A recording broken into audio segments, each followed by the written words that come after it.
wallagga yaa ijoollee shawaa yaa ijoollee jimmaa yaa ijoollee harargee yaa ijoollee warqeetu hundi keessanuu bakka jirtanutti naa iyyadhaa oromoo koo kudha lamman simmane wannan qabu jiru yoon du'es kan na awwaadu isini kan na qabbaratu isini an feemesii ta'uu fi miti wallaahi laazim hojii dhuman barbaade malee wallaahi laazim an hojii dhuman barbaade malee isin feemesii ta'uu fi miti haan summa wallaahi feemesii mageerraa jiru foorona godina yoo barbaadan wallaahi laazim waggaa sadii guutuu hojii waliin ta'aa jira rabbii koraatu kookaadhatti jibaate yookaanadha hojii barbaadaa dabale biriinaa kennaa miti rabbii koraatu koos biriinaa buusaa yookaan immoo walitti naa qabaa miti hojii dhuma naa barbaadaa hojii dhuma naa hojjedhaa bakka hiriyaa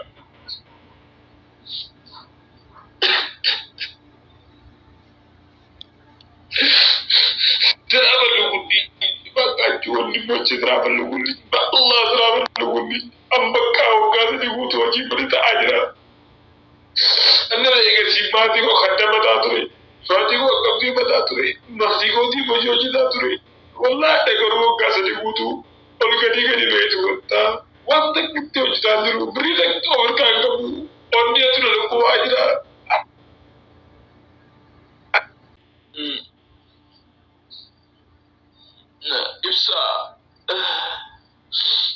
Ibsa kottu gale.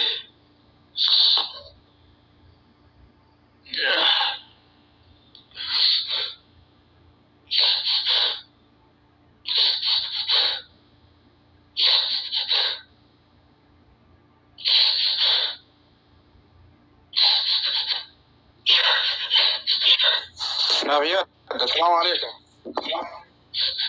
وعليكم السلام ورحمة الله. أكمل نبأ جيتا. نجامي. إيه سجلتي؟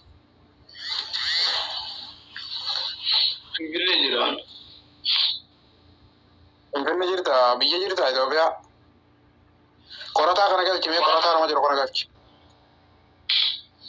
Ayyee. Wallahi wanta sirraa barbaadu Oromoo koo wanta akkaa miti bakka minam nagar birrii tokkanaan kenna.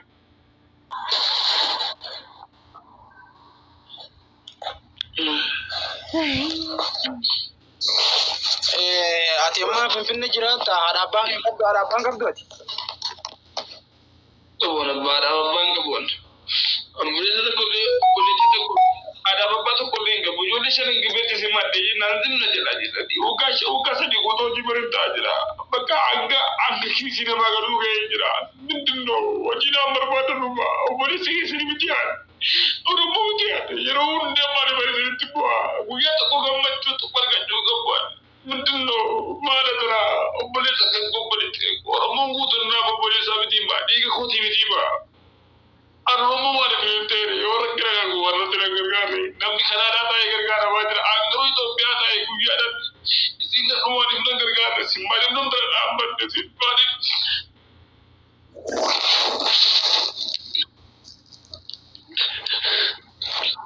Akkannee waati bakka ibsaa irratti jabaate wallaahi laatti.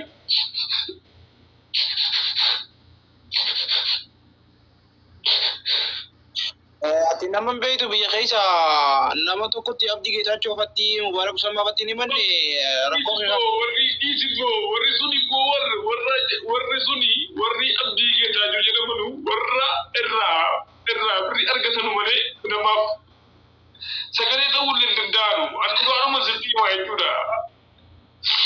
Warra irraa waa argatanu malee sagalee ta'uu hin danda'anu jedhu sun warra irraa waa argatanu akka hundi jaraarratti ganda warra birrii jara matoo parsantii yoo galeef sagaltamii sagal parsantii shantama muratan yoo kennaniif sana bakka wanni jedhe barbaadanu malee isi kan guutiif sagalee ta'uu barbaadanus hojii qabsiisuu hin danda'anus garuu wadhaan ijoollee Oromoo ta'ee ijoollee Jimmaa ta'ee maaliif irraa sanatti isaanii ni beeku hojii qabu isaatii ni beeku sa'aatii ni beeku hojii qabu taa'ee dhalli bu'aa jira yoo bakka tokko nageessan maarra kana qabu yoo Dubaay yoo kaasuudin ergisan maarra kana qaba ijoollee Oromooti miti ba ilma Oromoo tokko miti hojii malee waggaa sadi ta'aa jira wallaahi laazim summa wallaahi. Abshir obboleessa kiyya naafiyaan abshira hojii si barbaanna hojii biyya keessa si barbaanna. Obsi mee Master Sharafuddin kana ol galchi. Master Sharafuddin kana ol galchi mee. Master Sharafuddin fi abdii yeroo galchi furmaata goona dala hojii ta'e. Barna kanuma jechuudha. Barna kanuma Suudii Arabiyaan jadi karaa jiru kuusadee jenna. Doktor Asli warri hin beektan jechuudha. Warri Mubaarak seenanii kaa'an jechuudha. Birrinaa gadi obbiratti kaashaa biraa fedhiidhaan gadi obbiratti qabanii sun jedhee dadhiise. Miskiina labbita dubbatu jedhee dhiise. Har'a garuu jechuudha. Ofii godii waan qabu. Birriidha kan qabu. Birri manattiin keessa taa'u kana birrii 1,700 gabbala. Garuu wanta kan qabu. Abbaan qabu. Haadhata kan qabu. Obboleettiin haa dubbatu tokkollee biyya duniyaa kanarraa hin qabu. Garuu waan isin kan qaba Oromoo koo jedhee tanan obseetu kan jiraadha. Alhamdulillah jedhee garuu maadamnu. Yookaan Suudiitti ergaa, yookaan Dubaayitti ergaa, yookaan biyyuma tokkotti ergaa. Daqiiqaa siraa hojjechiitu jiraadha. Itoophiyaa kana keessa jiraadhee jiraachuu hin danda'u. Jedhee kan isinitti madda yeroo hunda jechuudha. Garuu namni ijoolleen jimmaadha jedhaa usanii nasizim jedhan. Alhamdulillah jedheetu masim jedhe. Ijoollee jimmaa gaafattee turte naafiyaatti kiyya. Wallahi gaafadheera yeroo hunda gaafadha. Takkaa tokkotti gaafachuu dhiisee hin beeku. Mubaarik Musammaa hin beeka kunoo sheeritti godha. Adraa hojii dhaqabsiise jedheen gaafadha yeroo hunda jechuudha. Adhaan Arsenaanuma dubbadhe malee jechuudha. Guyyaa hundan dubbadha. Abshir brother dhiira wooma jabaatteetu bochisa. Waan kana mara ani akka nama tokkotti birrii walitti naa gabaati na nyaadha waan itti na dhuga waan itti na itti ni ta'a miti. Odumatti birrii naa gabaati. Adraa biyyuma tokkotti nama tokko hojjechaatii mul'isee adarraa fuudha. Sharawwanni obsi nabiyyaata obsi mee mul'isee naafan nama tokko ol galchine yaadarraa fuudha. Oromoon dira kanaa si gargaarti. Sagalee siif taana mee mul'isee naafan nama tokko ol galcha. Si gargaarti Oromoon. Master Sharafuddin galchi akkasumatti abdii Oromootillee galchi. Ilaale immoo waan goonu. What is solution? Waan jirratti furmaanni maali? Obboleessa keenya kana biyya jira hojii barbaaduu fi dhamoo akkamii saayikooloojii isaatan akkamitti eeyna sammuu isaatan akkamitti eeyna ilmi namaa rakkina kana hunda hafedee rakkina biyya sanaati mootummicha silaa mootummaan maal godhuu qaba ture dargaggoota akka isaa kanaaf hojii uumuu qaba ture mootummaan biyya sanii dargaggootaaf hojii uumuu qaba akkuma fakkeenyaaf Ameerikaan isaa ta'uu biyyoonni Korata obsi waa'ee siyaasaa keessatti nu golchina amma. Dhiisi waa'ee mootummaa bira qotii akkuma Oromoo tokkotti akkuma gartee nama rakkataa gargaaran tokkotti irraa dubbadhu malee amma obboleettii isaan irraa dhiisi amma. Abshir hojii uumuu irratti kan waan dubbadde hojii sin seena obboleessa keenya rakkoo hin jiru ni gargaara.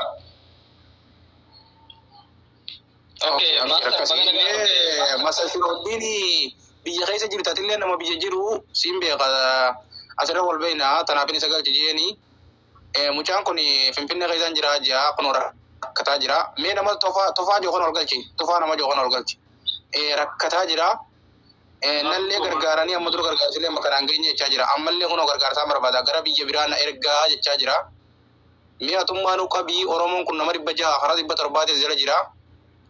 Akka tokko tatillee nama miskiina gargaaraa jiru gisee viidiyoo ta'e agarru nama miskiina bira dhaabbatu. Inni kunillee kun nama miskiina irraa tokko mee waan jettu jii waan dubbadhu asirratti. Ani wantan jedhu wanti naafi ati ilma dhiiraati hundinuun darba abshiree wanti kuwa qabnu sun jiru garuu wanti yerootti kenninu hin jiru ibsaa wanti hin jiru ijoollee lakkoofsa barreessaa jiru lakkoofsa warra barreessaa jiran kana yaadan barbaadnu tarii dhuguma obboleessa keenya nama ilma namaati rakkachuu waanuma jiru kanaaf borimmoo tarii bakka tokko ga'ee nama biraallee fayyaduu danda'a biyya fayyaduu danda'a waan ta'e warruma lakkoofsa barreessaa jiran kana alaaf keessa kan jiran ol galanii haasaa biraa dhiisanii akkaawuntii isaa ammuma maxxansu kanuma isaa irratti waan danda'an waa gargaaran ammuma irraa kaasanii birrii 50 irraa kaasee anamma ofii hankooti akkan jiru nan beekaa birrii 500 galchaa fe'anii ofuma irraa jalqabeetan isiin warri gasteera jirtan waan qabdanu akkaawuntii isaa irratti galchaa warri jala jirtan osoo baati waan qabdanu gargaara an kanumaan jedha waan biraa wanta dubbadhu hin jiru yaadisa. Baay'ee gara ta'u mi'aanillee asumarraan waan hin qaburraan hin gargaaranillee waan isaa ergee isiniif hin maxxansaa ammumaan gabbu'ee viidiyoolee dalagee challenge illee dalagaa video kanarratti bu'aan isin gartee hirmaattanii link gootanii share gootanii challenge dalagee waan challenge Oromoon argamsiiftirra inni galcha waadaa galii asirratti achumaan maxxansaa Oromoo hoottaadha gargaara ilmi dhiiraa akkana bo'uun ilmi dhiiraa akkanatti iyyuun gara jabeenya malee qaanfii nama biruu nama dura taa'ee abbaan fedhe homboo muritira kannee fi nabiyyaat muritira kannee nama ol gaggalchine nama tokko tokko. Azizaa obboleeyyan keenya warri jirtan warreen ammatti obboleessa keenya ni gargaaraa jettan nambara tokko barreeffadhaa ol baati. Barreessaa jiru ijoolleen bakka rakkoo muritira naa jennas. Yaa muritira nafanni mana guddisi naafiyat mana guddisi nama 8 ta'u ol seenanii ammatti namu waan danda'u obboleessa keenya gargaaru. Nama guddisi naafiyati.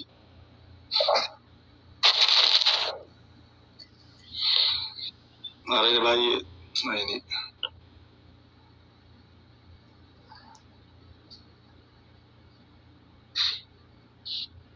naafi akkaawuntii naa ergaal tokko ishee lakkoofsa kan koo piroofaayilii irraa fuudhii naa bilbili. Akkaawuntii natti ergi yookaan maastaritti ergi. Naafi natti.